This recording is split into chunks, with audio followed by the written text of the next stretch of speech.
महाराष्ट्र सरकार ने राष्ट्रीय शिक्षा नीति NEP 2020 को लागू करने की विस्तृत योजना तैयार कर ली है, जिसे शैक्षणिक वर्ष 2025-26 से चरणबद्ध तरीके से लागू किया जाएगा। इस योजना की एक प्रमुख विशेषता यह है कि मराठी और अंग्रेजी माध्यम के विद्यालयों में कक्षा 1 से 5 तक हिंदी को अनिवार्य तीसरी भाषा के रूप में पढ़ाया जाएगा।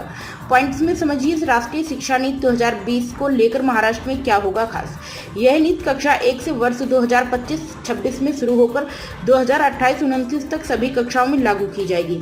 महाराष्ट्र में 5-3-3-4 मॉडल को अपनाया जाएगा। पाठ्यक्रम का स्थानीय विकास सीक्रेट और बाल भारती द्वारा किया जाएगा। मराठी और अंग्रेजी माध्यमों के विद्यालय में कक्षा 1 से 5 तक को हिंदी अनिवार्य तीसरी भाषा के रूप में पढ़ाया जाएगा। फीसदी सरकार का लक्ष्य है कि साल 2025 तक 80% शिक्षकों को नई शिक्षण पद्धतियों और डिजिटल उपकरणों में प्रशिक्षित किया जाए। राष्ट्रीय महाराष्ट्र के स्कूली शिक्षा विभाग ने एक आधिकारिक बयान में कहा कि नेशनल एजुकेशन पॉलिसी को मानते हुए सिलेबस को एक नए तरीके से तैयार किया गया है। महाराष्ट्र के एक अन्य माध्यम से स्कूल से पहले ही 3 भाषा वाले फार्मूलों पर काम कर रहे हैं। महाराष्ट्र में अंग्रेजी और मराठी पढ़ाई जानी जरूरी है, इसलिए स्कूल अपने आप में ही 3 भाषा पढ़ाते हैं।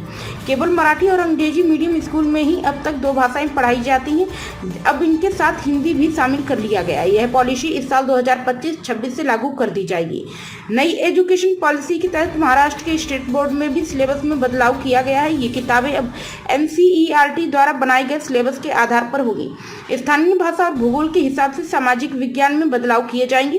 पाठ्यक्रम को प्रभावी तरीके से लागू किए जाने के लिए आंगनबाड़ियों में काम करने वाले लोगों के लिए वर्कशॉप आयोजित की जाएगी।